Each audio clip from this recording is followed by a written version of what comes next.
Sí, bien. Solo quiero explicarte el problema con la electricidad. He vivido en esta casa durante unos 15 años más o menos. Los primeros 10 años nunca tuvimos problemas con la luz. Muy rara vez teníamos un corte de electricidad. No sé qué ha pasado en los últimos 5 años, especialmente en los 2 o 3 últimos. Hemos tenido constantemente problemas de cortes de luz. En febrero de este año, hubo algunos días realmente fríos y estuvimos 3 días sin electricidad. Así que nos vimos obligados a mudarnos a un hotel durante un par de días y el hotel estaba completamente lleno. Fue un caos. Creo que después de eso mi marido dijo, ya está, vamos a comprar un generador. Resulta que hay muchas familias en mi barrio que quieren tener generadores. Así que fue entonces cuando finalmente conseguimos uno el miércoles. Así que eso es lo que pasó. El corte de energía se debió a problemas con la infraestructura pública general. Sí. Y bueno, te dan la razón. Dicen, oh, es por el clima. A veces hay tormentas y los postes se caen. Pero cosas así también pasaban en los primeros 10 años que vivimos aquí. Así que creo que simplemente no lo mantienen muy bien o algo así. No lo hacen. Sí. Bueno, no lo hacen. Quiero decir, es lo mismo en todo Occidente. Me refiero a estos problemas de Internet cada vez mayores que he tenido. Tengo problemas de internet, problemas de electricidad. Absolutamente. Quiero decir, nosotros también hemos tenido problemas de energía, debo decirlo. Pero estos son los problemas en los que deberíamos centrarnos en Occidente, no en esos complejos juegos geopolíticos con los que estamos obsesionados. Decimos que en Occidente todo gira en torno al poder, pero no al poder eléctrico, sino al otro tipo.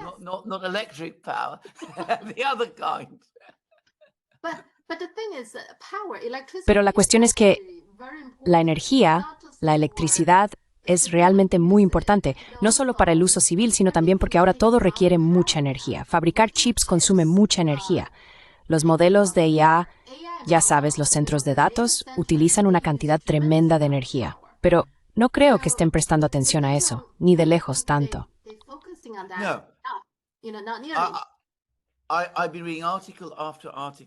He estado leyendo artículo tras artículo sobre este tema y sobre cómo China, en particular, está avanzando, desarrollando sus capacidades de generación de energía, mientras que Estados Unidos va en la dirección opuesta. Si realmente te tomas en serio la inteligencia artificial, por ejemplo, porque la IA requiere mucha energía y los vehículos eléctricos requieren mucha electricidad, necesitas aumentar tu capacidad de generación eléctrica. Y por supuesto, no estamos haciendo a eso.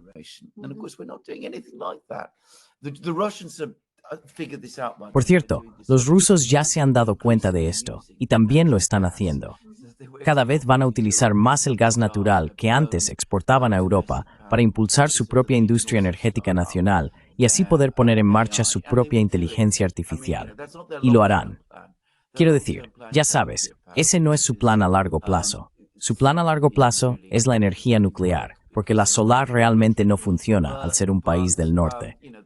Pero ya sabes, a corto plazo van a usar hidroeléctrica. Aunque los líderes mundiales en energía hidroeléctrica, China. Sí, están construyendo uno ahora. Uno gigantesco. Sí, exactamente. Y también he estado leyendo el libro de Karen Howe. Ella habla sobre, se llama Imperio de la IA. Principalmente se centra en OpenAI, ya sabes, la empresa. Pero también habló mucho sobre esto. Su dato es que ahora mismo creo que alrededor del 4 al 5% de toda la energía de Estados Unidos se está utilizando para cosas relacionadas con la IA. Pero para 2030, si no hacemos nada, si no seguimos el ritmo, será como un 12% o algo así. Del 12% al 20% de toda la electricidad de Estados Unidos irá destinada a cosas relacionadas con la IA. Y ya están, por ejemplo, ella puso un ejemplo. En Texas hay una ciudad donde impidieron a los promotores construir porque no había suficiente energía ni agua. También utilizan mucha agua que entra en la ciudad para abastecer esos desarrollos. Así que ya está afectando la vida de las personas.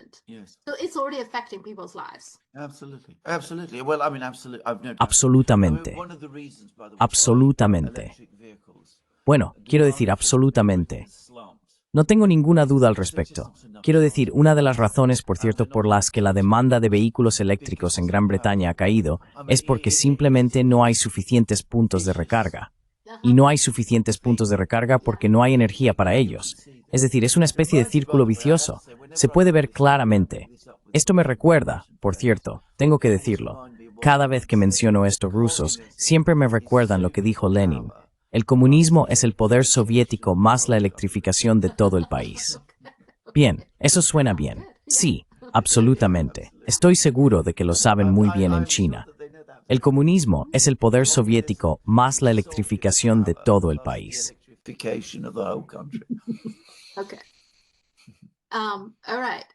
Vale, muy bien. Hablemos de este artículo que copiaste y pegaste para mí. Muchas gracias. Es un artículo muy interesante. De hecho, hice un programa sobre ese tema para mi audiencia china, que se emitirá en unas 2 horas. El nombre del artículo es Cómo un think tank estadounidense escribió accidentalmente el documento más honesto sobre el imperio estadounidense. El autor se llama Arnold Bertrand. Es un francés que vive en China. Su negocio está relacionado con el turismo, creo, promoviendo el turismo entre Francia y China. Creo que eso es lo que hace. Pero ha estado bastante activo en X. Y ahora se refiere a este artículo, este plan llamado China después del comunismo, preparando una China post-PSH. Ahora solo quiero preguntarte en general qué opinas sobre lo que escribió y tu visión general sobre este supuesto plan. Son 128 páginas, un plan.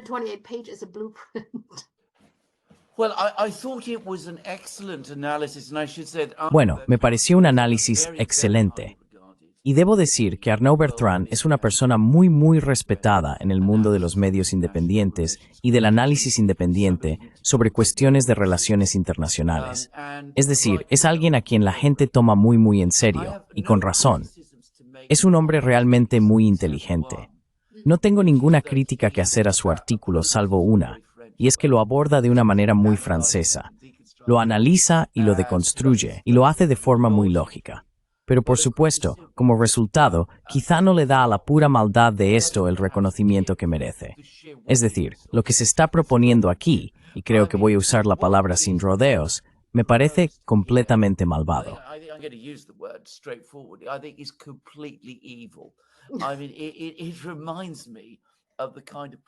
Quiero decir, me recuerda a los tipos de planes que tenían en Alemania en vísperas del ataque a la Unión Soviética, sobre lo que harían con ese país. Es decir, es de esa magnitud. Es alucinante que haya personas capaces de sentarse y de manera fría idear planes así, no solo sobre China, sino sobre cualquier país. Pero el otro punto, por supuesto, que es el que Arnaud Bertrand señala correctamente, es la absoluta megalomanía de todo esto. La idea de que Estados Unidos o Occidente sean capaces de llevar a cabo un proyecto de este tipo, que China simplemente se cruce de brazos y lo permita, demuestra, una vez más, como él dice acertadamente, lo completamente desconectadas de la realidad que están estas personas. Quiero decir, no es solo que estén locos, además.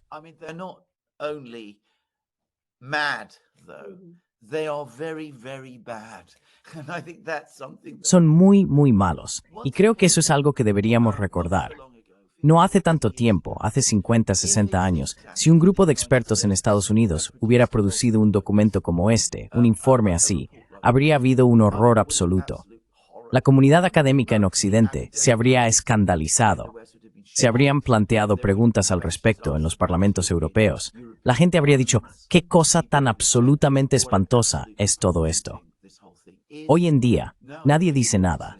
Y al contrario, en un momento en que la UE y China se reúnen, vemos que muchos líderes de la UE apenas ocultan el hecho de que estarían muy contentos de ver estas ideas implementadas, lo cual, por supuesto, nunca ocurrirá.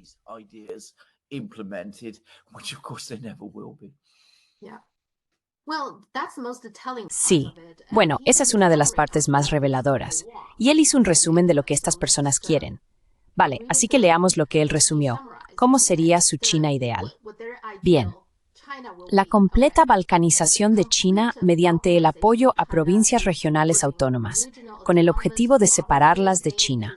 La instalación de tribunales al estilo de Nuremberg y comisiones de la verdad para reescribir la historia china y encarcelar a funcionarios del gobierno chino. Ocupación militar con aproximadamente 20 fuerzas de operaciones especiales estadounidenses en cada ciudad importante y la creación de un cuerpo de reconstrucción del tamaño de una división compuesto por 10.000 expertos de habla mandarín de diversas profesiones para asesorar al nuevo gobierno.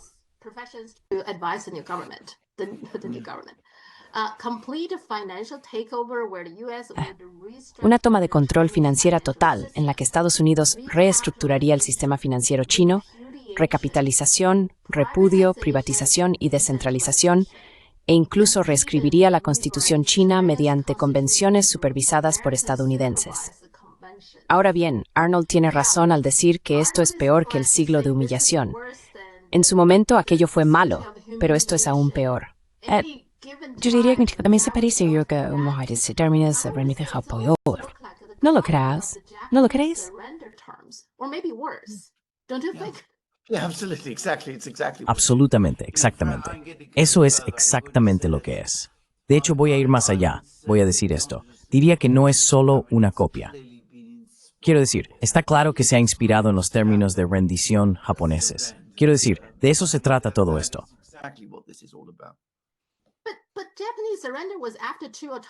Pero la rendición japonesa fue después de que se lanzaran dos bombas atómicas sobre Japón. Fue entonces cuando se rindieron.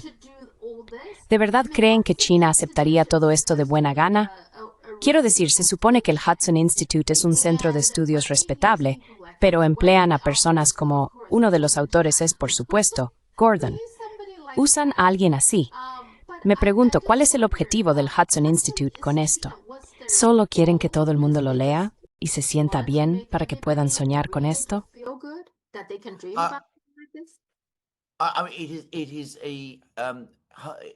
El Hudson Institute es una institución con una historia sumamente destacada. Tiene una posición larga y prestigiosa en la historia. Es muy respetable, quiero decir, se le toma muy en serio. Obviamente, está claramente en lo que yo llamaría la derecha imperialista de la política estadounidense. Podrías llamarlos neoconservadores. Pero creo que en este caso podemos ser más directos, el ala derecha imperialista de la política estadounidense. Pero no cabe ninguna duda de que lo que se publica aquí representa los deseos de una parte muy significativa del establishment estadounidense.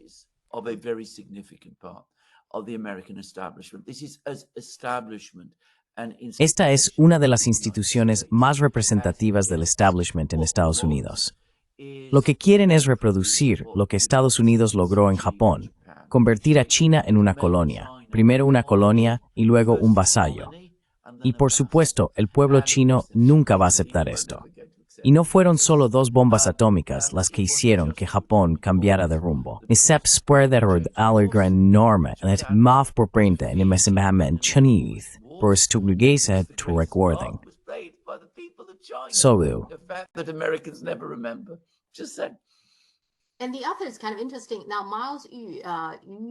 Y el otro es bastante interesante. Ahora, Miles Yu Mao-chun, ese es su nombre chino, en realidad es famoso. Yo diría que infame. Es un traidor infame en China. Su familia lo desheredó. En China esto es importante. Muchas familias llevan registros, miembros de la familia, generaciones, y su familia proviene de una familia grande, lo ha desheredado. Así que es un traidor infame. Ahora, Gordon Chang, sabemos quién es, ¿verdad? Y luego Richard Fisher trabajó estrechamente con el gobierno de Taiwán y escribió, entre otros, para The Epoch Times. Así que eso te da una idea. exactamente. Quiero decir, y luego se supone que Nina Xi es una abogada de derechos humanos y dice todo tipo de tonterías sobre cómo China viola los derechos humanos. Pero cuando habla de Israel y la crisis humanitaria que está ocurriendo ahora en Gaza, nunca menciona que Israel deba asumir la responsabilidad. Habla de la crisis y muestra cierta preocupación, ya sabes, que deberíamos proporcionar ayuda y todo eso, pero nunca menciona que Israel tenga la responsabilidad. Nunca dice nada parecido. Así que estos son los autores, para que lo sepas.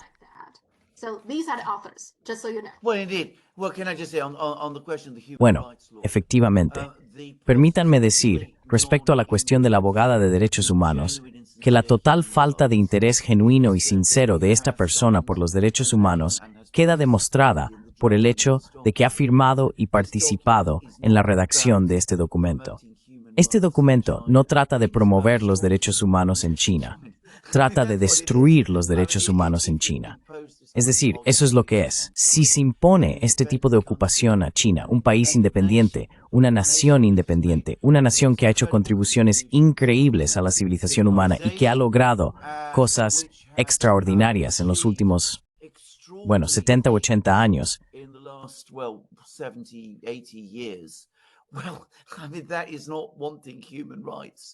Bueno, quiero decir, eso no es querer los derechos humanos en China, ni el mejor futuro para el pueblo chino. Es claramente un deseo de subyugar, dominar, derrotar y oprimir al pueblo chino. Quiero decir, tenemos que ser muy claros sobre esto. Por eso dije que este documento es maligno. Quiero decir, todos ellos, todas estas personas, pueden ser ridículos en cierto nivel, y lo son.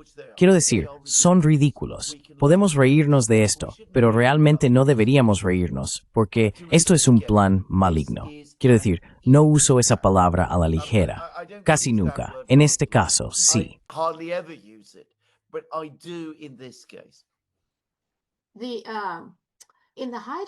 En el punto álgido de este embrollo de TikTok, como queramos llamarlo, cuando Estados Unidos intentaba conseguir, ya sabes, todavía están intentando conseguir TikTok, había un general retirado en China llamado Jin Yina. Es una figura un poco parecida a Douglas McGregor. En una de sus charlas, dijo que estaba visitando a Biden en el momento en que TikTok estaba en duras negociaciones con el gobierno estadounidense. Mientras almorzaba con algunos de los, llamó directivos muy jóvenes, esos jóvenes le preguntaron, ¿qué más podemos hacer? Hemos intentado por todos los medios satisfacer todas las condiciones que el gobierno de Estados Unidos nos ha pedido cumplir.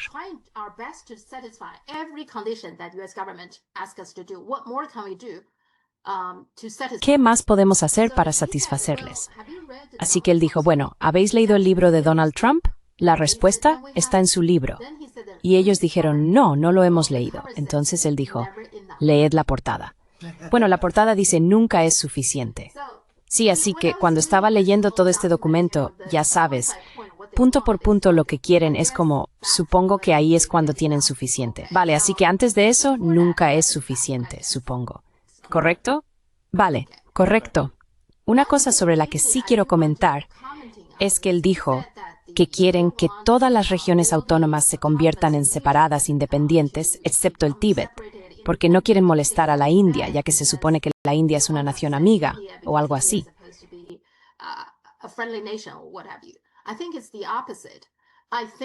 Creo que es lo contrario. De hecho, creo que a la India le encantaría ver a Tíbet independiente. La India querría que Tíbet formara parte de la India. Esta es parte de la razón por la que Nehru tuvo una disputa con China en 1962. Esa es parte de la razón. La razón por la que no quieren ver a Tíbet independiente es porque quieren controlar a la India. Eso es lo que quieren. Así que quieren debilitar a China, pero no quieren ver a una India fuerte. Ese es su motivo. Eso es lo que estás diciendo. El mal.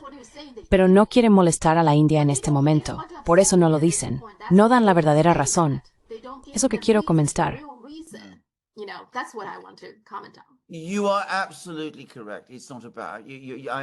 Tienes toda la razón. No se trata de, no lo había pensado, pero tienes toda la razón. Quiero decir, India y China se distanciaron por el Tíbet, porque Nehru, para decirlo claramente, jugó un papel extremadamente insensato, imprudente e irresponsable en el Tíbet en los años 50 y principios de los 60. Y fue una tragedia porque hasta ese momento las relaciones entre India y China habían sido muy buenas. pero tenía un plan extraño para el Tíbet. Probablemente fue persuadido por los estadounidenses y los británicos. Pero bueno, no hace falta que repasemos eso. Lo que probablemente piensan los autores de este informe es que si controlas el Tíbet, tienes la posición dominante y puedes dominar a la India de alguna manera. Quiero decir, esa es probablemente la absurdez de todo esto. Sí, que su maldad no tiene límites. No, no tiene límite. El mal nunca lo tiene, por cierto.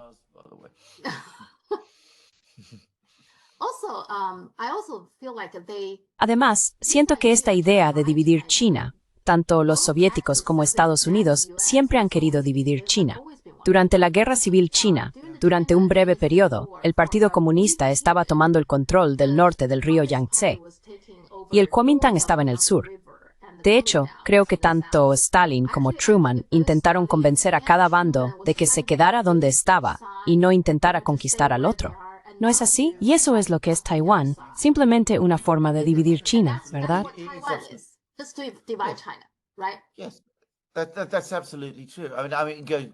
Sí, eso es absolutamente cierto. Quiero decir, si retrocedemos antes de la Unión Soviética, ciertamente desde la década de 1890, los rusos tenían planes claros para participar en la partición de China junto con las demás potencias occidentales. Y como seguro sabes, ocuparon Manchuria a principios del siglo XX. Y no solo Manchuria, me refiero a enormes territorios en China. Y en ese momento había planes en San Petersburgo. He leído libros enteros sobre esto. Por cierto, en Rusia. Había planes para anexionar realmente esos territorios al Imperio ruso.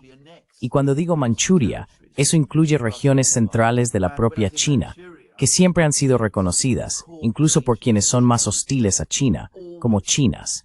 Así que sí, esos planes existieron. Y por supuesto, lo que ocurrió a finales del siglo XIX y principios del XX, especialmente después de lo que en Occidente llamamos la rebelión de los Boxers.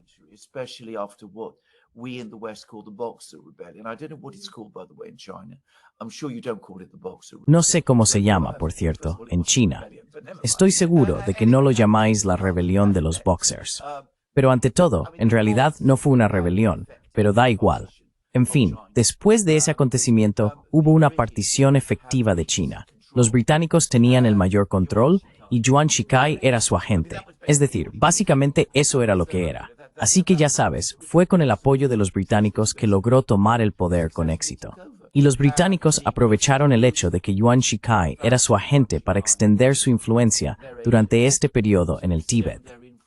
El Tíbet, por cierto, nunca fue realmente independiente, al contrario de lo que cree la mayoría de la gente. Tras la caída de la dinastía, los Qing, básicamente lo que ocurrió fue que pasó a formar parte del Imperio Informal Británico. Y los británicos básicamente gobernaban el Tíbet desde la India.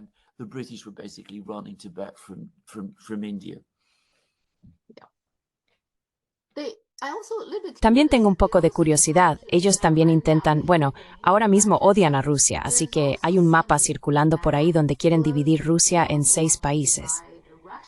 Ahora bien, ¿cuál es la base para eso, para esos 6 países? No hay ninguno. Quiero decir, los rusos étnicos son mayoría, una gran mayoría, en todas y cada una de las regiones de Rusia, excepto en Chechenia. Y por cierto, son personas muy patrióticas, es decir, aman a su país. Así que la idea de dividir Rusia es algo a lo que los rusos no accederían. Así que, ya sabes, de nuevo es parte de este plan megalómano para desmembrar Rusia. Siempre dicen que es demasiado grande, que no se puede gobernar adecuadamente, que los rusos son incapaces de su propio país. Aproximadamente por demasiado grande.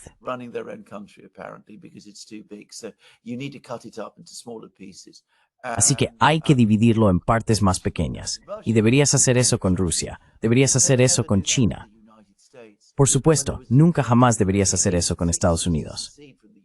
Cuando hubo un intento en la década de 1860 de separarse de Estados Unidos, hubo una guerra civil, solo digo. Por cierto, sobre la cuestión de dividir China, recuerdo haber leído un libro sobre China, escrito en los años 90, que proponía entonces que China debía subdividirse en partes. Y de nuevo, afirmaba que esto era de algún modo lo que realmente querían los chinos. Lo recuerdo.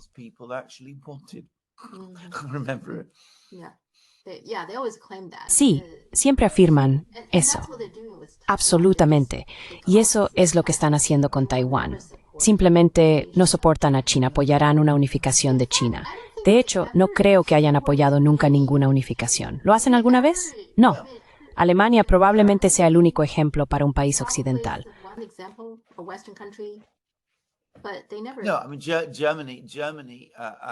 No, quiero decir, Alemania fue reunificada por conquista, por Prusia, por Bismarck. Pero, por supuesto, eso fue fuertemente rechazado por Francia y por otros países alrededor de Alemania en ese momento, y llevó a varias guerras. No, no apoyan la unificación. Siempre apoyan la división, excepto cuando se trata de ellos mismos. Entonces, por supuesto, se oponen. Sí, como la Guerra Civil de Estados Unidos, ¿verdad? Ellos sí, absolutamente. Es una doctrina que se remonta a los romanos, que tenían las famosas palabras divide et impera. Divide y vencerás. Sí, divide y vencerás. Divide y conquista. Eso es lo que hacen.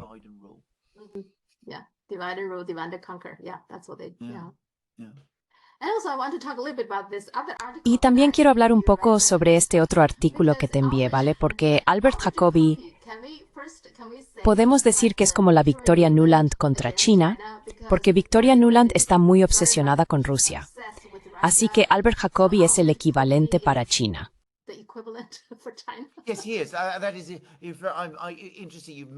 Sí, lo es. Es interesante que hayas mencionado eso, porque yo hice exactamente el mismo comentario en uno de mis propios programas. Quiero decir, hay una cierta visión que se ha popularizado en Europa, y por cierto en Rusia, de que Elbridge Colby es una especie de moderado y realista porque habla de que Estados Unidos reduzca su presencia en Europa y llegue a algún tipo de entendimiento con Rusia. La única razón por la que quiere hacer eso es para poder concentrar todo el poder militar estadounidense en luchar su guerra contra China en su lugar.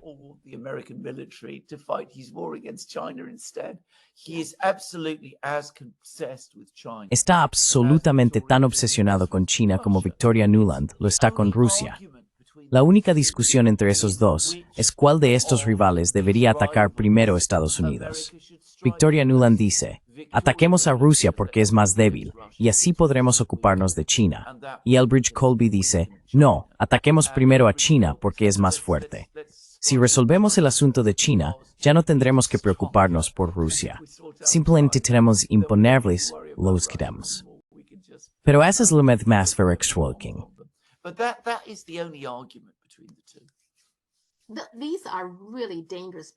Estas son personas realmente peligrosas. Entonces, Elbridge Colby, ¿verdad? El artículo que escribió se titulaba Una estrategia y postura nuclear para 2030. Y lo escribió en 2015. Pero la situación de la que habla es bastante actual. Así que esto es lo que dijo, ¿vale? En la situación en la que Estados Unidos ha perdido la ventaja convencional, que está ocurriendo ahora mismo, ¿verdad? Las armas nucleares estadounidenses deberían desempeñar un papel fundamental para llevar una guerra que Estados Unidos y sus aliados están perdiendo a un cierre tolerable. ¿Qué tan horrible es eso? Básicamente está diciendo que podemos tolerar una guerra nuclear. Sí, absolutamente. ¿Cómo puedes decir eso? Cuando empiece una guerra nuclear, ¿cómo puedes tener un final tolerable?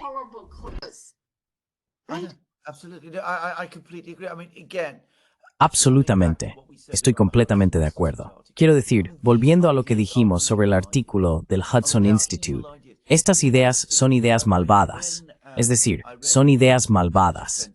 Sabes, es interesante porque cuando leí su artículo que me envió, como dijiste, es de 2015, casualmente, yo escribí un artículo en 2015, pero no puedo encontrarlo. He conseguido extraviarlo. Está en The Duran, en algún sitio. Mi hermano lo encontrará. Pero en ese mismo momento, yo también estaba escribiendo un artículo diciendo que Estados Unidos se enfrenta a una crisis de recursos. No puede enfrentarse a China, Rusia, todos estos otros países, todos al mismo tiempo. Irán, Corea del Norte, donde sea. No puede enfrentarse a todos ellos al mismo tiempo. Es ridículo.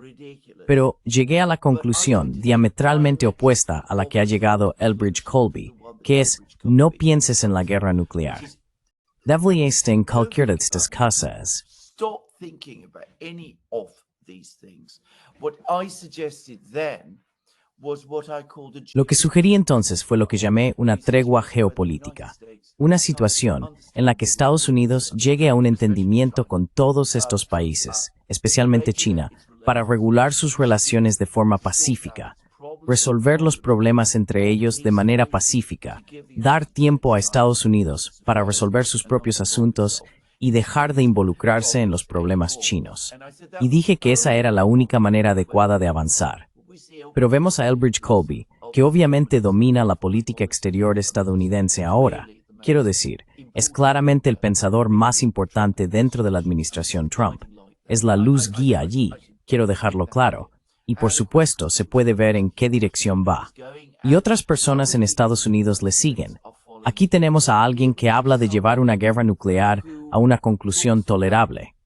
Y ahora es el subsecretario de Defensa.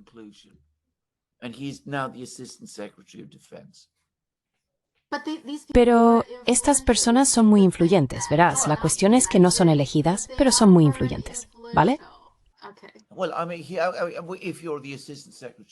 Bueno, quiero decir, si eres el subsecretario de Defensa encargado de la política, por cierto, no solo eres influyente, tienes poder.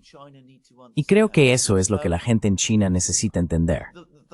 El informe del Hudson Institute y las opiniones de Elbridge Colby coinciden entre sí.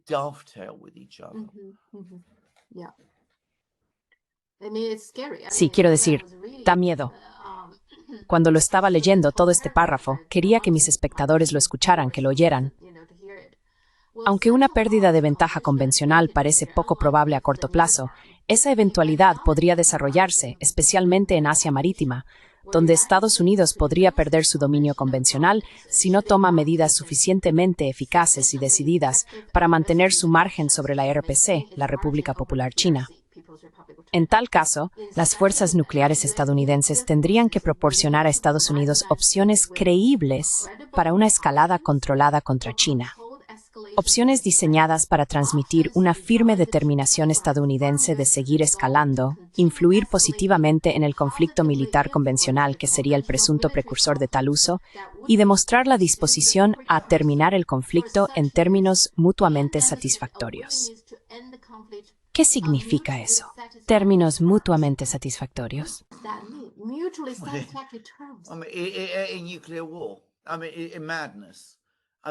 En una guerra nuclear. Quiero decir, locura.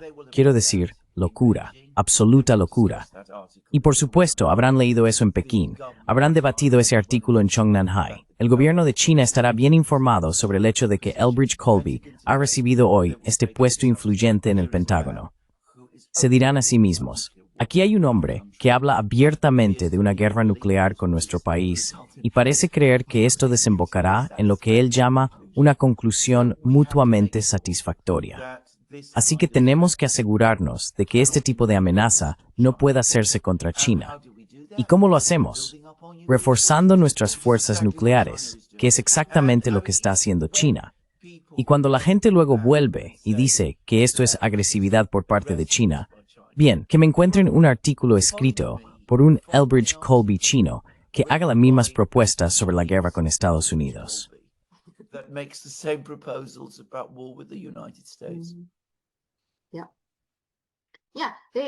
Sí, siempre cuando hablan de lo agresiva que es China, siempre te cuentan solo la mitad de la historia, ¿verdad? Dirán, mira, están aumentando su arsenal nuclear y eso es agresivo. No mencionan artículos como este, ya sabes, artículos muy amenazantes como este. Recientemente vi una entrevista con una especie de experta en chips y ese tipo de cosas, tierras raras. Y ella habla de que China está militarizando las tierras raras. Si escuchas su declaración, parece que China fue la que empezó a militarizar las tierras raras. Así, de la nada, China empezó a dejar de vender tierras raras a otros países, sin mencionar nunca todo lo que ocurrió antes. Es increíble.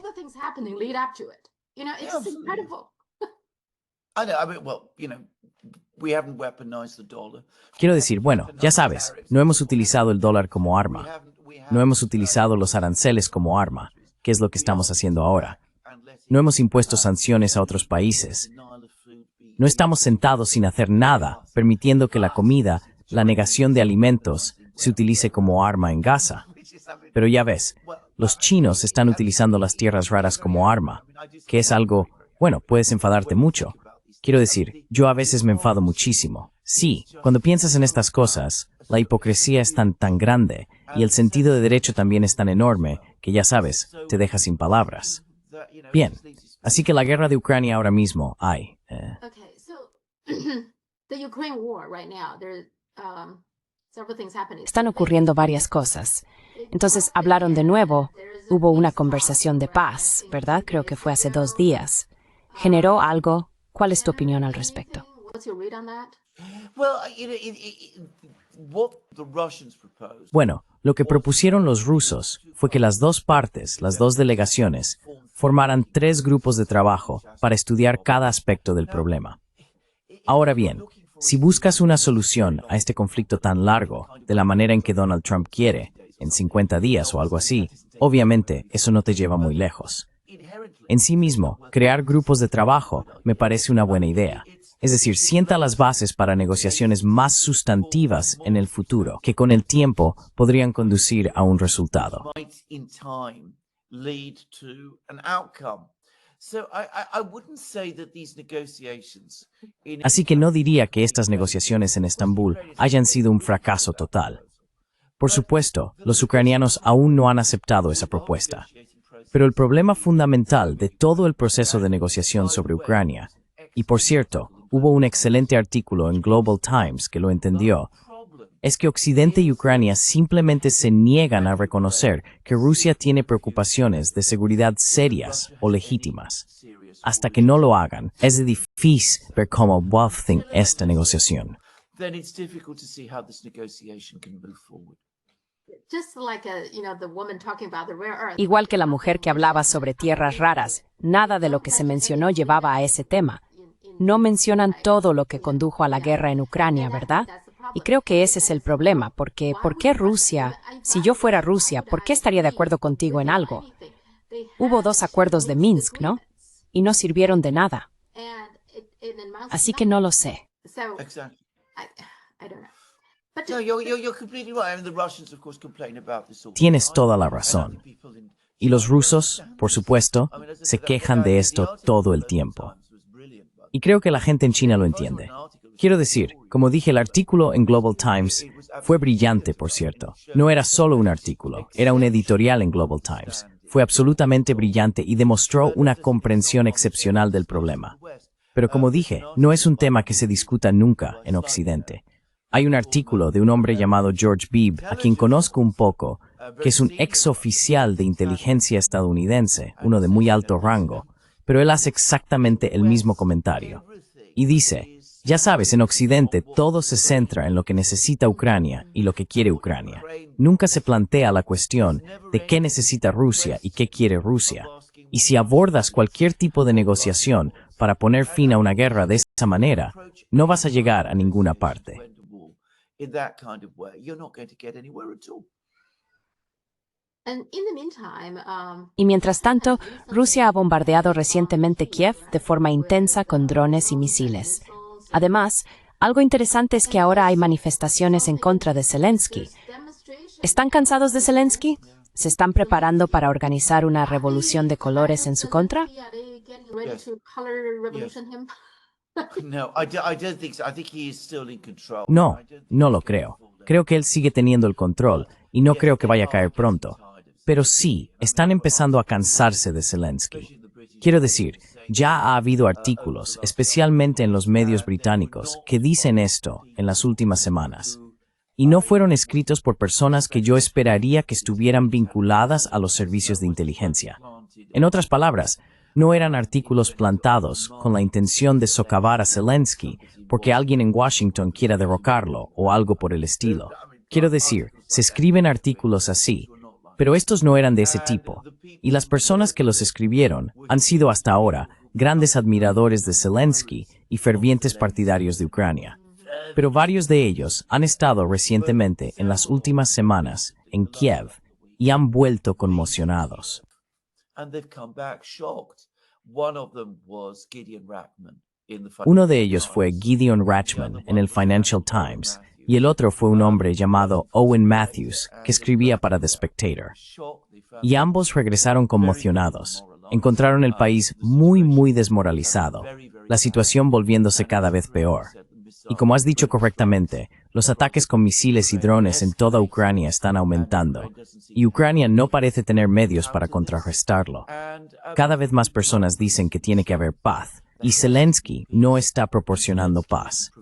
Y hay crecientes preocupaciones y sospechas que ya existían antes de los últimos movimientos de Zelensky. Ha habido grandes preocupaciones sobre la corrupción, que la corrupción en Ucrania está empeorando, porque a medida que más personas en el gobierno empiezan a percibir que las cosas se están desmoronando o yendo mal, empiezan a robar más. Algo que he visto suceder muchas veces.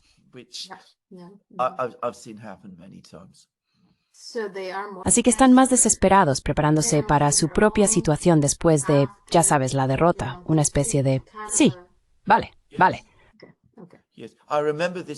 Sí, recuerdo esto en Vietnam del Sur, y también lo recuerdo obviamente en Afganistán. En Afganistán, cuando el expresidente huyó, llevaba tantas maletas llenas de dinero que tuvo que dejar 2 de ellas en el aeropuerto, de hecho en la pista. ¿No es interesante? Siempre eligen a esas personas corruptas para que sean sus marionetas. Bueno, porque pueden controlarlos. Quiero decir, a las personas que no son corruptas, personas con principios y patriotismo, no se las puede controlar de esa manera.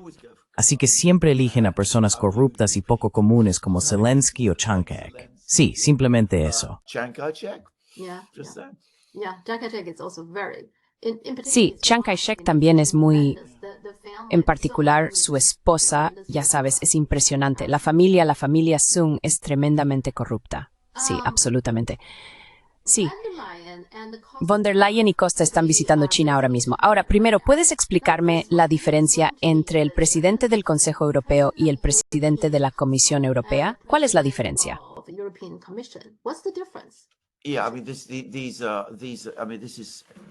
Sí, quiero decir, la estructura se está volviendo demasiado complicada. Mucha gente encuentra muy difícil entender cuál es la diferencia. Así que la Comisión Europea es, bueno, podrías llamarla el gobierno, es el brazo ejecutivo. Es donde están los llamados DGs, los distintos, podrías llamarlos ministerios si quieres, los departamentos. Y es ahí donde se lleva a cabo la administración y la gobernanza de la Unión Europea. Su presidenta es Ursula von der Leyen. Ella cumple un papel que se aproxima más o menos al de un primer ministro. El presidente del Consejo Europeo es una persona mucho menos importante y poderosa. El Consejo Europeo es el Consejo de los Estados miembros.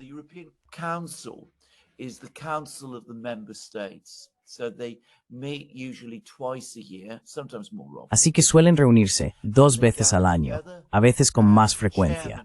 Se juntan y el presidente de esa reunión es el presidente del Consejo Europeo. Ahora bien, lo importante que hay que entender sobre el Consejo Europeo es que es el verdadero Parlamento de la Unión Europea, porque la gran mayoría de la legislación europea se elabora en el Consejo Europeo, y es el Consejo Europeo el que establece la política. Así que, si se quiere, es difícil encontrar una analogía, pero es un poco como una especie de comité central. Ahora uno pensaría que el presidente es una persona importante, pero en realidad no lo es. Todo lo que hace es presidir la reunión y cumple una función más bien ceremonial como presidente, como una especie de presidente de la UE, como jefe de Estado. Pero en realidad, las decisiones en el Consejo Europeo las toma un grupo muy reducido de líderes políticos. Básicamente la canciller alemana, el presidente francés, a veces el primer ministro italiano. Pero en esencia, todo se negocia entre ellos.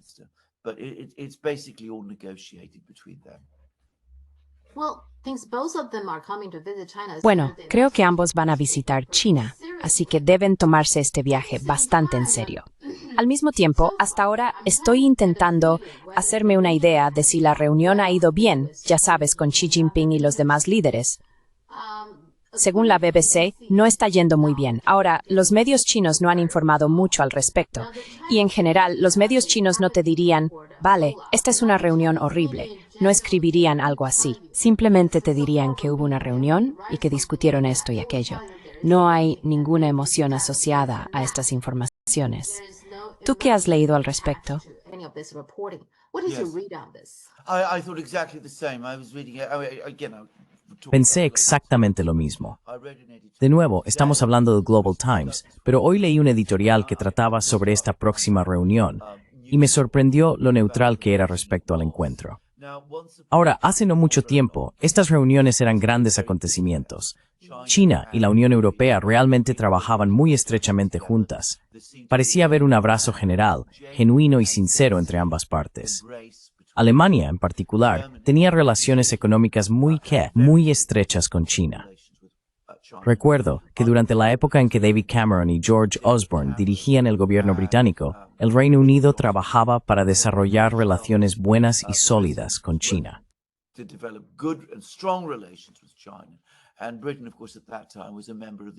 Y Gran Bretaña, por supuesto, en ese momento era miembro de la Unión Europea. Se hablaba de una edad de oro en las relaciones entre Gran Bretaña y China, y esta era, en general, la política. Luego fue elegido Donald Trump, y Trump estaba muy influenciado por personas como Elbridge Colby y otros, y tenía una relación muy cercana con el grupo The Epoch Times y todo eso. Se volvió cada vez más crítico y duro con China, como todos sabemos, aunque intentó mantener una buena relación con Xi Jinping. Empezó a dar los primeros pasos contra el comercio con China y comenzó a hablar de aranceles contra China y de todo tipo de medidas contra China. Y lanzó el ataque contra Huawei.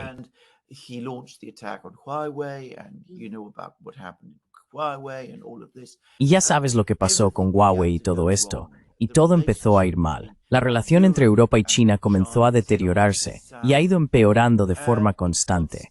Año tras año, empeora.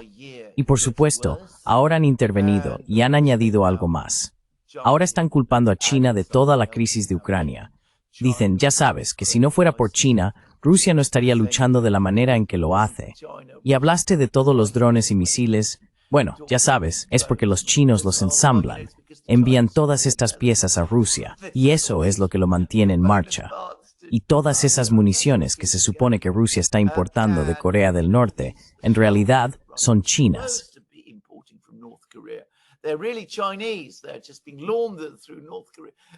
Simplemente están siendo blanqueados a través de Corea del Norte. Lo curioso es que los rusos ni siquiera han admitido que están importando proyectiles de Corea del Norte. Así que, ya sabes, están ocultando el hecho de que están importando proyectiles de Corea del Norte, lo cual hacen para ocultar que en realidad los están importando vía Corea del Norte desde China. Quiero decir, es una locura. Pero en fin, ese es el nivel de cosas de las que estamos hablando. Como resultado, una relación que es natural y potencialmente muy buena, de la que los europeos se han beneficiado enormemente, ahora está yendo muy mal y se está agriando. Porque, en última instancia, los estadounidenses tienen algún problema con China.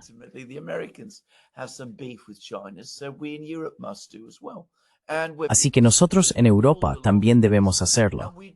Y estamos siendo arrastrados en esto.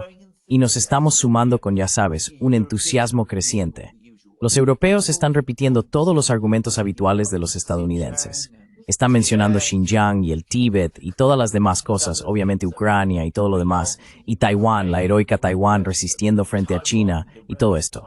Así que quiero decir, sí. Y como dije, esta maravillosa, muy buena, sólida, fuerte y económicamente importante relación, que sigue siendo una relación enorme, está yendo mal por esa razón. Así que creo que esto es malo. No va a ser una reunión feliz. Pero ¿dónde está la culpa de ello?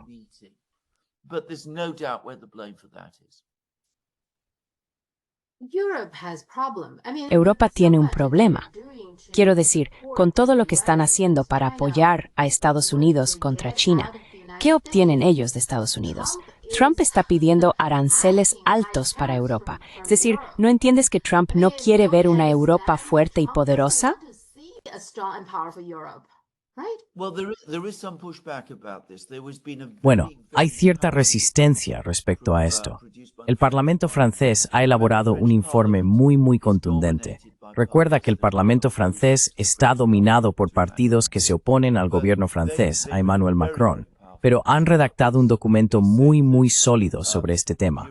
Afirman que el hecho de que Europa haga lo que quieren los estadounidenses, especialmente en relación con China, ha sido un desastre para Europa, y que esto debería revertirse, y que el interés de Europa y de Francia es desarrollar Europa y fortalecer la relación con China, no hacer lo contrario.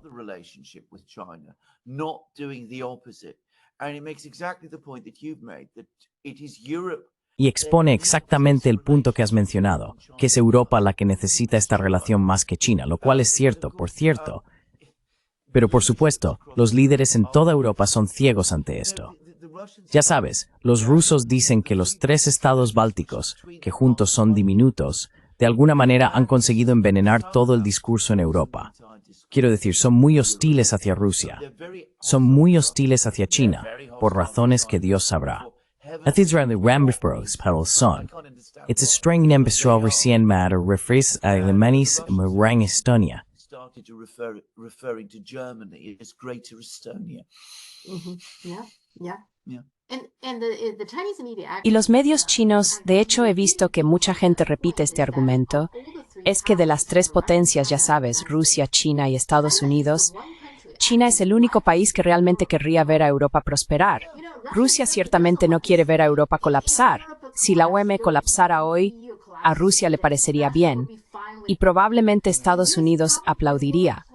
Porque desde el primer día, cuando Europa se convirtió en la Unión Europea, creo que Estados Unidos se preocupó por eso, porque claramente es un competidor para Estados Unidos. Pero China es la única que no lo ve así. China no ve a Zurich como un competidor. Entonces, ¿lo entienden ellos? Right. So, do they understand that? Well, you're completely correct about that. You are absolutely Bueno, right. tienes toda la razón en eso. Estás absolutamente en lo cierto.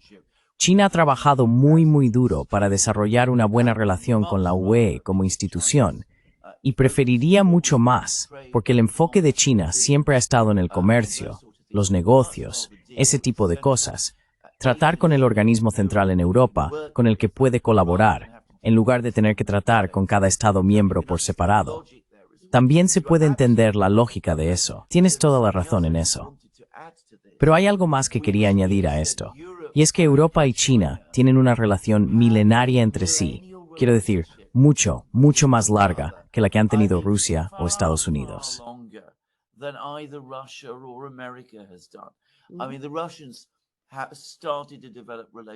Quiero decir, los rusos empezaron a desarrollar relaciones con China a finales del siglo XVII. Los Estados Unidos, bueno, básicamente en el siglo XIX, supongo. Europa, quiero decir, ya había comercio entre China y Europa en la época del Imperio Romano. Así que nos remontamos hasta entonces. Siempre hemos tenido una relación con China y, por cierto, siempre ha formado parte del imaginario europeo. No creo que los chinos lo sepan, pero en todo momento a lo largo de la historia europea, los europeos siempre de alguna manera han sabido que existe ese gran país y civilización al otro extremo del mundo, uno que es poderoso, rico y enormemente avanzado. Nunca ha habido un momento en Europa en el que los europeos hayan olvidado esto. In Europe, when the Europeans have forgotten this, you can see that from the name that we have for China, which is. Se puede ver por el nombre que tenemos para China, que es China. Lo llamamos así por la dinastía Qin, la dinastía Qin Shi Huang, lo que demuestra que fue entonces cuando tuvieron lugar los primeros contactos. Por eso se llama así. Entonces, dada esa historia, ¿por qué, en un momento en que las relaciones nunca han sido más estrechas, cuando los contactos nunca han sido mayores, cuando estamos en posición de disfrutar realmente, en su máximo esplendor, de todo lo que esta tremenda civilización, país y nación tienen para ofrecer? ¿Por qué lo estamos estropeando de la manera en que lo estamos haciendo? Why are we spoiling it in the way that we are? It makes absolutely no sense. Now, No tiene absolutamente ningún sentido. Ahora tengo que decir esto. Hay diferencias. Quiero decir, si vas a Italia, por ejemplo, verás que la gente allí, quiero decir, no están de acuerdo con esta política en absoluto. La gente en Italia, en todos los niveles, incluso en el gobierno, es muy hostil a toda esta política anti-China. Creo que esto es cierto para todos los países mediterráneos, que por supuesto son los países que han tenido los contactos históricos más largos con China. Francia, recuerda, es un país mediterráneo, pero el norte de Europa parece estar atascado en esto, y es muy malo y muy desastroso. Very, very bad and very disastrous. Well, the Qing royal family had Bueno, la familia real Qing tenía una relación muy cercana con la familia real francesa. En particular, pienso en Luis XIV. Luis XIV gobernó durante unos 60 años, y durante ese tiempo también estaba el emperador Kangxi en China, que gobernó durante unos 60 o 70 años. Descubrieron que tenían mucho en común. Ambos se convirtieron en emperador o rey cuando eran jóvenes y estuvieron en el poder durante mucho tiempo, con reinados que coincidieron significativamente. Se escribieron cartas y creo que incluso hubo planes para una visita oficial desde Francia. Se envió una embajada china a Versalles. He visto pinturas de ello. Una embajada china en Versalles. I've seen paintings of it. A Chinese embassy sent to Versailles, and Louis XIV received them. Y Luis XIV los recibió. Esta fue una época en la historia europea en la que especialmente los intelectuales franceses estaban absolutamente entusiasmados con China. Descubrieron cómo China era gobernada por intelectuales a través del sistema de exámenes y decían, esto es perfecto, así es como deberíamos funcionar. Pero obviamente ha habido muchos otros periodos de intercambio y contacto también. Como griego, conozco una pintura en una de las tumbas de la dinastía Tang, donde se ven embajadores del emperador de Bizancio, una cultura de habla griega, y están allí visitando China en la época de la emperatriz Wu. Así que ahí lo tienes. The Empress Wu. So there you go. yeah. So Sí. Pero parecen estar muy dominados por Estados Unidos en cuanto a, sin beneficiarse de nada, ni de China, ni de Estados Unidos, no obtienen nada de Estados Unidos, sino completamente cierto. Qué estúpido, no sé. Qué estúpido. Sí. Vale, ¿puedes contarme un poco sobre este escándalo de la filtración británica? Okay, can you tell me a little bit about this British leak scandal? This is a huge story, actually. I'm glad you brought this up because it is very. Esta es una historia enorme, en realidad. Me alegro de que hayas sacado el tema, porque es una historia muy interesante. Te da una idea completa sobre las realidades de cómo funciona Gran Bretaña y las diferencias. Sabes, cuando decimos que somos la gran democracia y que China es esta dictadura totalitaria, a veces parece que es justo al revés. En resumen, los británicos, obviamente, durante el periodo reciente, después de que Gran Bretaña y Estados Unidos invadieran Afganistán, el ejército británico estuvo allí durante muchísimo tiempo y desarrollaron sus propias redes de personas que trabajaban para ellos. Developed their own networks of people who worked for them, people who had close contacts. Personas que habían tenido contactos cercanos con el ejército británico y con los administradores civiles británicos que estaban en Afganistán. Como sabemos, todos ellos tuvieron que abandonar Afganistán apresuradamente en 2021, y los talibanes tomaron el control. Pues bien, en 2022, un año después, se realizó algún tipo de encuesta o estudio para intentar averiguar quiénes eran estas personas que habían trabajado para los británicos en Afganistán, y para ver si el gobierno británico era responsable de ellas y qué debía hacer al respecto.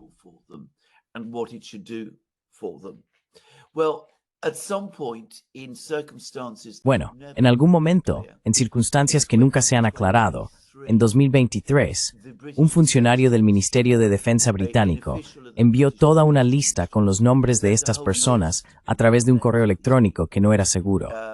Existía el temor de que los talibanes pudieran tener acceso a esa lista. Probablemente lo tuvieron, por cierto, solo para decirlo. Probablemente eran conscientes de ello. Así que el gobierno británico decidió entonces que tenía que hacer algo para salvar y rescatar a estas personas. Al mismo tiempo, no querían admitir que esto había sucedido. Siempre dicen que no querían revelarlo a los talibanes.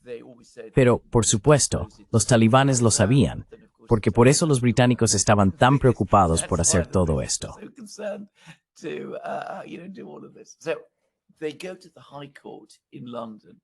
Así que acuden al Tribunal Superior de Londres y obtienen del tribunal un tipo de orden que se llama Super Injunction. Ahora bien, es importante decir que esta es una orden obtenida de un juez, pero no hay una parte contraria. Así que solo el gobierno acudiendo y hablando con el juez.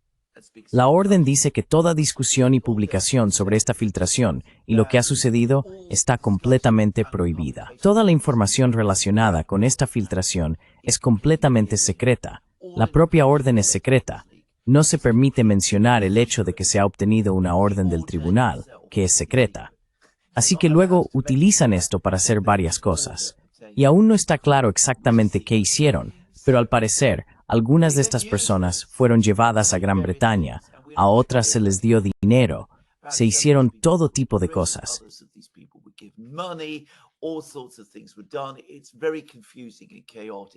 Es muy confuso y caótico exactamente lo que se hizo. Pero en algún momento del año pasado, en otoño, el juez, no el juez que dictó la orden original, sino otro juez que asumió el caso, que tenía muchas más dudas sobre la legitimidad de todo el asunto, fue informado de que podría ser que se hubieran gastado 7.000 millones de libras, que son unos 10.000 millones de dólares, en intentar solucionar este problema. Y él dijo, ya sabes, 10.000 millones de dólares, el Parlamento no ha sido informado. Los medios de comunicación no han sido informados. Hay una crisis presupuestaria enorme en el Reino Unido. Estamos intentando recortar 5.000 millones de libras del gasto en bienestar social. Y la gente está muy molesta y enfadada por ello.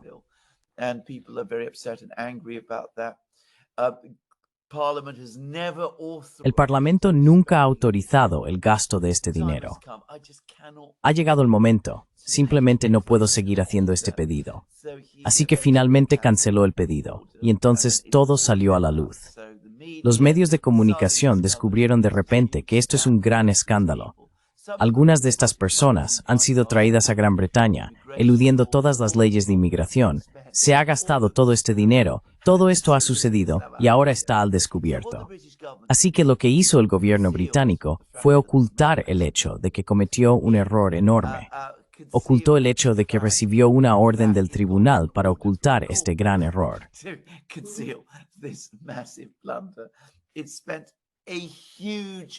Gastó una enorme cantidad de dinero fuera de los libros sin obtener autorización del Parlamento. Quiero decir, ha transgredido prácticamente todos y cada uno de los principios sobre los que se supone que debe funcionar el Estado británico. Y por supuesto, al pueblo británico en nuestra gran democracia no se le informa absolutamente de nada sobre esto. Y por supuesto, ha profundizado la crisis presupuestaria. Ha aumentado la inmigración a Gran Bretaña porque algunas de estas personas han sido traídas aquí, eludiendo, como he dicho, las normas de inmigración sin ninguna explicación, sin ninguna divulgación en absoluto. Y la gente está muy molesta y muy enfadada.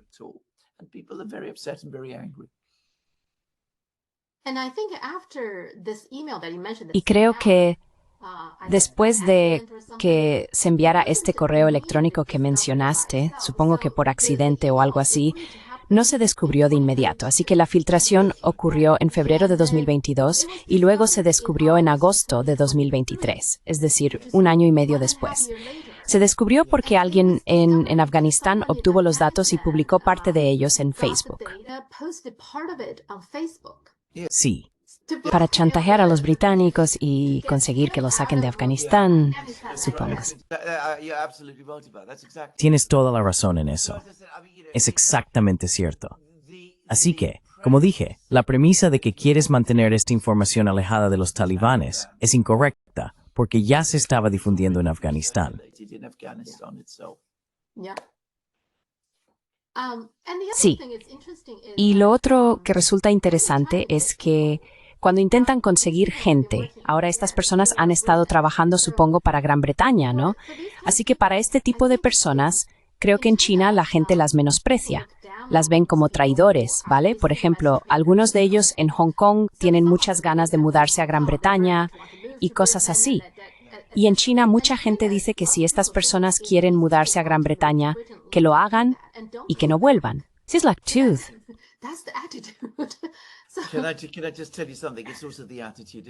¿Puedo decirte algo? Es también la actitud en Afganistán.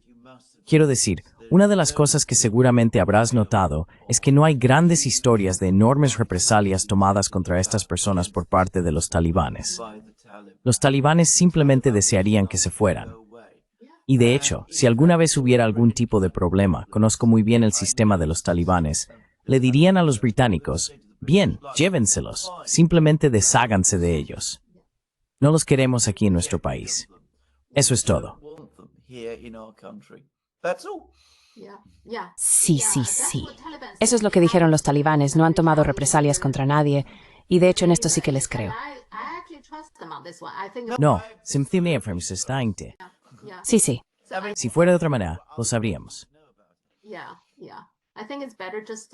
Sí. Creo que eso solo beneficia a los talibanes. Y esa es también la actitud en China. Cuando ves a esta gente, simplemente déjalos ir. Ya sabes. Pero en cuanto a Hong Kong, hay algunas historias horribles. Algunas personas se fueron de Hong Kong y parecían completamente desprevenidas. Primero, cuando llegas a Gran Bretaña, ¿cómo te mantienes? El gobierno británico no te va a dar dinero así como así. Aún así, tienes que mantenerte por ti mismo. Así que hay personas que intentan volver a Hong Kong. Algunos pueden, pero otros tienen problemas con eso. Ahora, Gran Bretaña tiene diferentes pasaportes, ¿verdad? Tienen pasaportes para ciudadanos de ultramar, diferentes tipos de pasaportes en Gran Bretaña, que en esencia te convierten en un ciudadano de segunda clase, ¿no es así?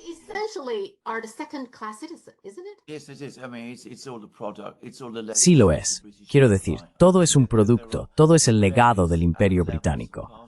Es decir, hay varios niveles de pasaportes. Había varios conceptos. Durante el Imperio Británico podías ser ciudadano británico y podías ser lo que se llamaba súbdito británico. Así que un ciudadano británico es alguien que tenía plenos derechos de ciudadanía. Un súbdito británico era alguien que tenía ciertas protecciones y era, ya sabes, alguien que vivía dentro del imperio, pero no tenía derechos de ciudadanía. Personas como Mahatma Gandhi, por ejemplo. Bueno, eso crea un problema porque con el pasaporte o permiso de ciudadano de segunda clase, o como se le quiera llamar, realmente no pueden trabajar legalmente. Desde luego no pueden recibir ningún beneficio del gobierno británico. Así que algunos de ellos realmente lo pasan mal.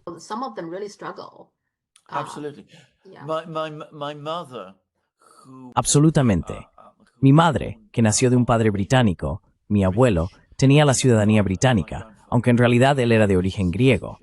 Pero como ella nació en Corfú, durante gran parte de su vida fue súbdita británica en lugar de ciudadana británica, solo para que conste.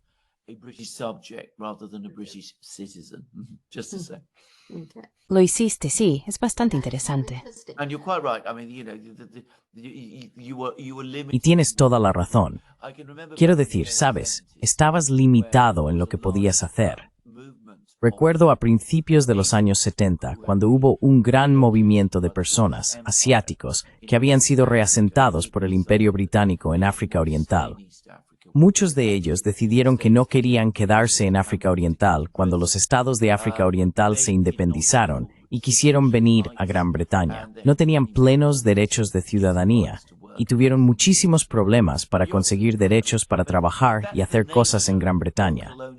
Tienes absolutamente razón, pero esa es la naturaleza de los imperios coloniales. Tienen jerarquías, utilicemos esa palabra, jerarquías de razas dentro del imperio. Así que los ingleses blancos, los escoceses blancos, nacidos en Inglaterra y Escocia, están en la cima del árbol y los demás están mucho, mucho más abajo.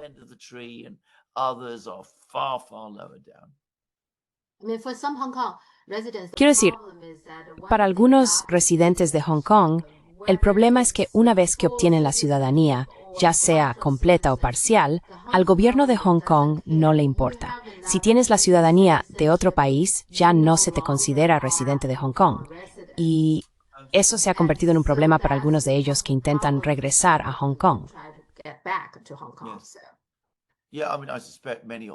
Sí, quiero decir, sospecho que muchos de ellos, al venir a Londres, al venir a Inglaterra, se quedarían bastante asombrados con la Inglaterra que encontrarían. Probablemente se imaginaron un país muy, muy diferente y mucho más rico, próspero y respetuoso de la ley que el que realmente encontrarían. Than they would actually find. Yeah, that's many times that you hear people ask. Sí, muchas veces oyes a la gente hacer esas preguntas. Bueno, si China se está desarrollando tan bien, ¿por qué hay tantos chinos que todavía quieren mudarse a Estados Unidos y a Occidente? Es porque no lo saben, no están bien informados. Sí, debido a la crisis humanitaria, ahora estamos en una crisis total, ¿verdad?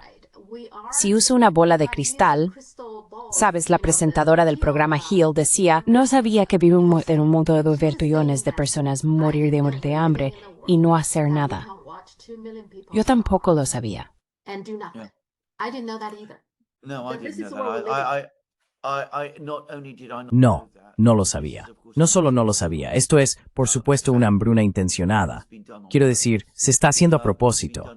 Se está haciendo a plena vista de todos. Apenas hay intento de ocultarlo. El gobierno que lo está llevando a cabo no muestra ningún remordimiento y apenas oculta que esta es su política. Y no solo no estamos haciendo nada al respecto, sino que lo estamos apoyando. Me quedé tan impactado que, después de ver ciertas imágenes en los medios británicos de personas en Gaza, no pude dormir. of people in Gaza, I couldn't sleep. Yeah. Yes, Sí, it is es very, muy, very muy troubling. preocupante. Yeah, the Lo troubling preocupante es que el resto del mundo no hace nada. Quiero decir, I mean, No. in the meantime, mientras tanto, ahora que 2 partidos ultraortodoxos han abandonado el gobierno, pensé, ¿no lleva eso al colapso del gobierno de Netanyahu? ¿No se supone que deberían convocar nuevas elecciones o algo así? election or something, but Well, he's still they might do. I mean, I'm not somebody who's Bueno, very good puede at que sí. understanding Quiero decir, no soy alguien que entienda muy bien la política interna israelí. Netanyahu siempre parece estar ahí.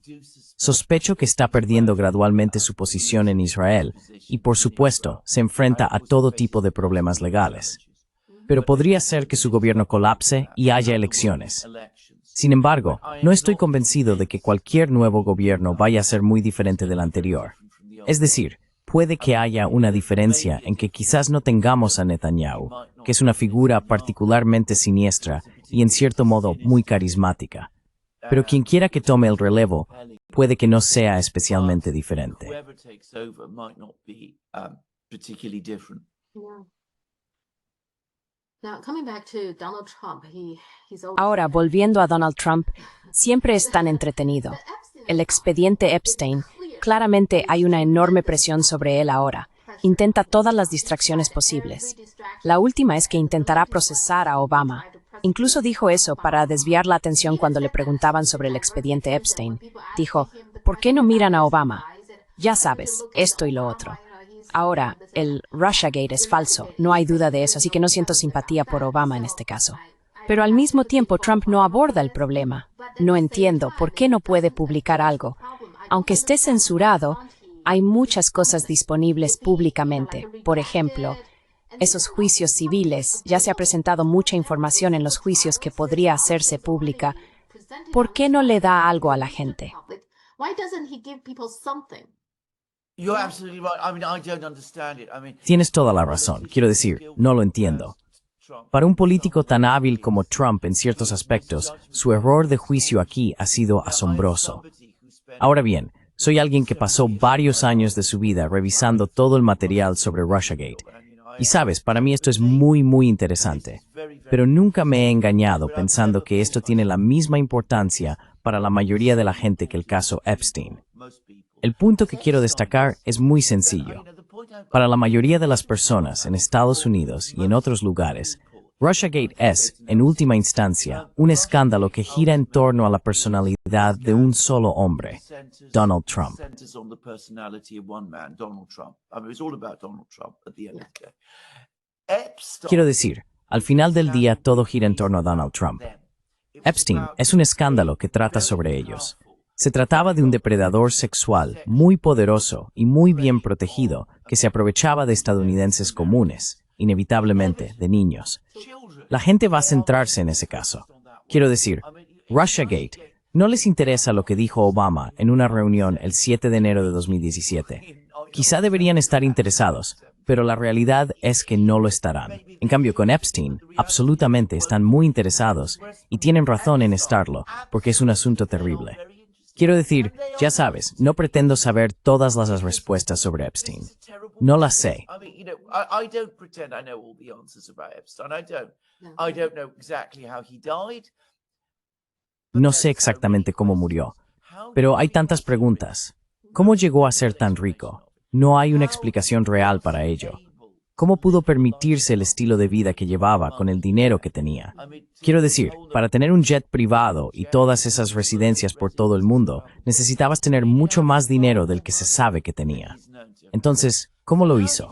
¿Cómo pudo hacer todas esas cosas durante años sin que nadie le pidiera cuentas? Cuando además, sus crímenes se cometieron a plena vista del público, con todas esas personas poderosas a su alrededor todo el tiempo. Así que, quiero decir, hay muchísimas preguntas aquí y toda la información está ahí. And the information is all there. You can answer all of these questions. Puedes responder a todas estas preguntas. Puedes responder a las preguntas sobre el dinero. Puedes investigarlo. Puedes encontrar todas las respuestas. Entonces, ¿por qué no lo hace Trump? Ahora, por supuesto, hay mucha especulación sobre que está involucrado en esto de alguna manera, que su nombre está en los archivos. Estoy seguro de que lo está. Quiero decir, se conocían. Yo personalmente no creo que Trump estuviera directamente involucrado en las acciones inapropiadas de Epstein. No parece ser ese tipo de hombre, pero quizás esté nervioso por esto. No lo sé. Pero lo único que diré es que esta es una decisión desastrosa. Desastrosa que ha tomado Trump. A disastrous decision that Trump has made. He could appoint special counsel to go through all of the... Podría nombrar a un fiscal especial para revisar todos los documentos. Podría pedirle al fiscal especial que elaborara un informe. El fiscal especial podría proporcionar un informe detallado. Una persona obvia para hacerlo, en mi opinión, sería Michael Horowitz, que es el inspector general del FBI, muy talentoso y respetado, por ejemplo. Ha realizado algunos informes excelentes de varios tipos.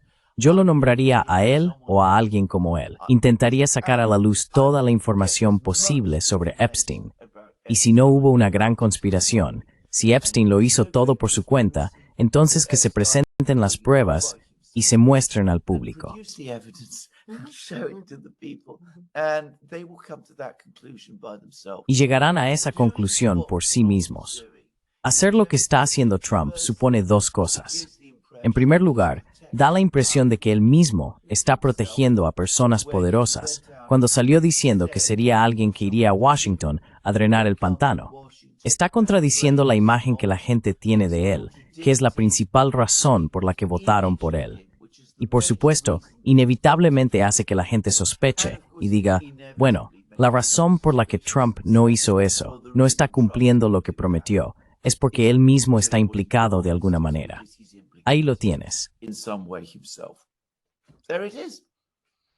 What I find interesting is Lo que me ayuda es que en Reino Unido que no debetáis filtrar era un gran problema.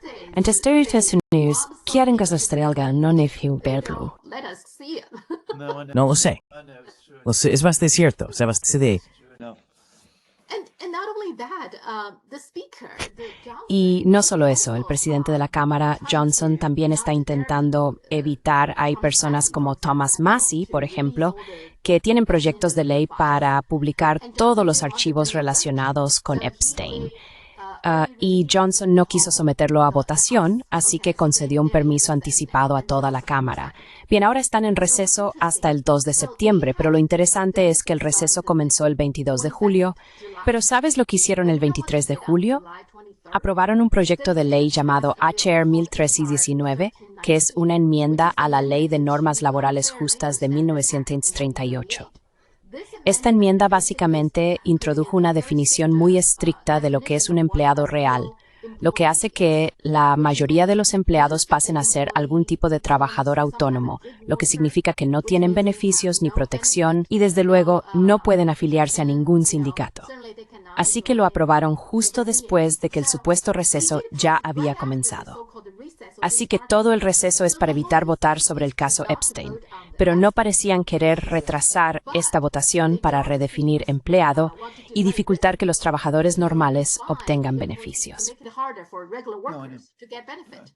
Absolutely. I mean, Trump Absolutamente. campaigned Trump, una vez más, hizo campaña para convertirse, ya sabes, en el presidente que cuidaría de la gente, de la clase trabajadora, en los estados del cinturón del óxido y todo eso. becoming the president. Y cada vez más se está convirtiendo en el presidente de los superricos. Y bueno, no puedo decir que me sorprenda mucho. Pero de nuevo, la forma tan abierta en la que se está haciendo va a tener al final un efecto político muy negativo. Is in the end going to have a very bad effect politically. And it seems like Trump doesn't know what to deal with. Parece que Trump no sabe cómo manejarlo, ¿verdad? Aparentemente está muy enfadado con parte de su equipo y quizá al final, no sé, vayan a hacer que alguien dimita o algo así, no lo sé, pero simplemente no entiendo por qué no puede publicar algo. La gente ya sabe mucho, que saque algo, simplemente. Well, indeed, absolutely. I mean, first of all, he didn't even Bueno, provide lo hizo, absolutamente. Quiero decir, para empezar, ni siquiera proporcionó, no se dio ninguna explicación real sobre por qué se tomó la decisión de no dar ninguna información. Quiero decir, ya sabes, si Trump o Pam Bondi o quien fuera hubiera dado una gran rueda de prensa respondiendo preguntas y todo eso, entonces, como dije, al menos habría sido algo. Pero ya sabes, solo tenemos este anuncio o esta declaración, ya sabes, de que no hay nada que ver. No había lista de clientes, no hubo tráfico, no hubo, absolutamente se suicidó. Y simplemente cerraron el caso de esa manera. Quiero decir, es insultante. Si miras sus índices de popularidad, están por los suelos. Sí, sí. They're going through the floor. Creo que es una gran... sobreestimó su posición firme entre la gente MAGA. Quiero decir, la gente de MAGA le toleraría muchas cosas, pero esto es algo con lo que eran decepcionados de él. Absolutely. Absolutamente. Quiero decir, los juzgó completamente mal. Sí. Ahora, los aranceles. Bien, Trump consiguió un acuerdo con Filipinas, lo cual es interesante porque, como sabes, Marcos Jr. ha sido muy duro con China para complacer a Estados Unidos. ¿Qué obtuvo a cambio? Trump bajó el arancel del 20% al 19%, así que consiguió una reducción del 1% por ser duro con China.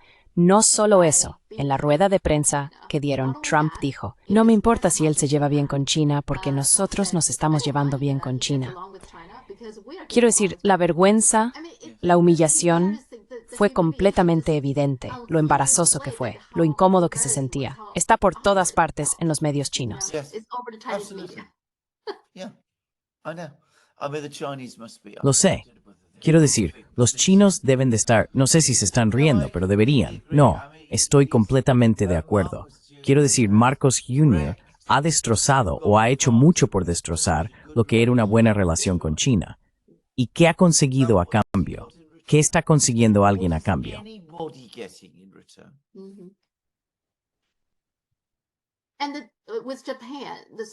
Y con Japón. Así que Japón también tiene ahora un acuerdo, que creo que es un acuerdo terrible porque ahora el arancel en sí es del 15%, pero se les exigió una inversión de 550,000 millones, además del posible gasoducto de GNL desde Alaska, que puedes imaginar cuánto costará. Y se supone que Japón lo va a pagar. Geologically impossible. I'm going to make it. Geológicamente imposible. Voy a hacer una broma. Estados Unidos construyendo un oleoducto desde Alaska hasta Japón. ¿Me estás diciendo que eso va a suceder? ¿Por qué no construir un oleoducto hasta la Luna? Creo que hay tantas posibilidades de que eso ocurra en la realidad como de que se construya este oleoducto. Solo por decirlo. This pipeline being built, just to say. Y recientemente acaban de tener elecciones, así que la extrema derecha, el partido Japón Primero, ganó algo de terreno, lo cual siempre es una mala señal. Pero aquí está la cuestión. Ishiba, el primer ministro, dijo que va a quedarse aunque solo tiene una minoría de escaños en el Parlamento, unos 47, necesita 50. Ahora bien, siempre hay un problema cuando tienes una minoría de escaños. Gobernar el país, ¿no? Va a ser complicado. Absolutely. Very, very tricky. And it's something. Absolutamente. es algo muy complicado y es algo con lo que los japoneses realmente no tienen mucha experiencia, así que va a ser extremadamente difícil. Encuentro este nuevo partido que ha surgido en Japón muy inquietante, unas ideas realmente preocupantes en conjunto, pero demuestra lo negativa que es la percepción de la mayoría de la gente en Japón sobre la situación política actual. Creo que el Partido Liberal Democrático tiene una fuerza institucional enorme en Japón. Si pierde esta manera, es una señal de que se está volviendo muy impopular.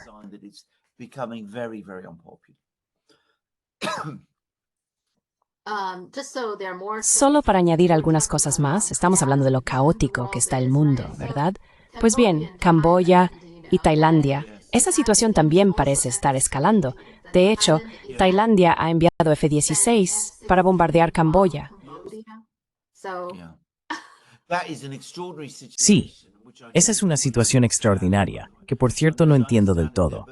Y según tengo entendido, ambos son miembros de la ASEAN. Así que no comprendo por qué esto ha escalado de esta manera, ni cuáles son los problemas. De nuevo, me pregunto si nuestros viejos amigos en Washington tienen algo que ver. Solo lo digo.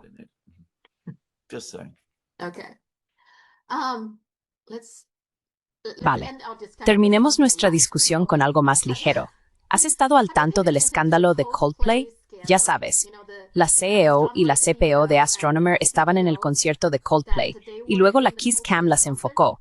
Estaba claro que tenían una aventura y las pillaron. Sí, y luego se volvió absolutamente viral en todas partes. No puedes escapar de ello. Mi marido y mi hijo nunca prestan atención a estas cosas, pero incluso ellos saben de esto. Pero lo interesante es esto. Ni siquiera sabía que existía un puesto llamado Chief People Officer, CPO. La mujer se llama Kristen Cabot. Ese es su cargo. Y el CEO de Astronomer es Andy Byron.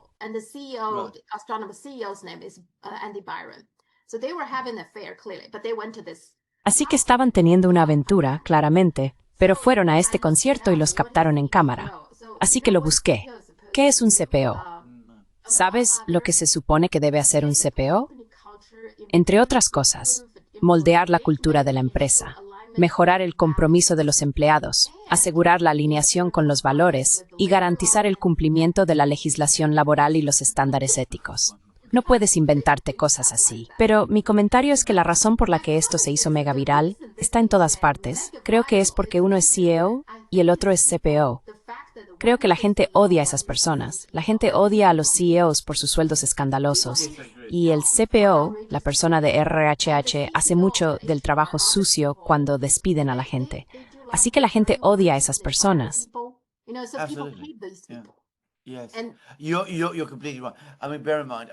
Sí, tienes toda la razón. Quiero decir, ten en cuenta que yo mismo trabajé en entornos corporativos angloamericanos en el pasado y he estado completamente expuesto a todo esto. Y tienes absolutamente razón. Estas personas son universalmente detestadas y son muy opresivas dentro de las organizaciones que dirigen.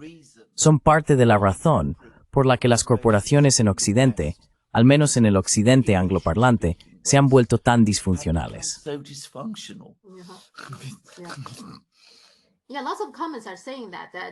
Sí, muchos comentarios dicen que en las empresas esto en realidad es común, ya sabes, este tipo de cosas. Pero les han pillado, así que eso es diferente, ¿no? Y claramente, Andy Byron no va a dimitir y su vida está arruinada y su esposa se está divorciando de él y todo ese tipo de cosas. Creo que mucha gente simplemente disfruta con el hecho de que estos, en su opinión, malvados, sean castigados por una vez.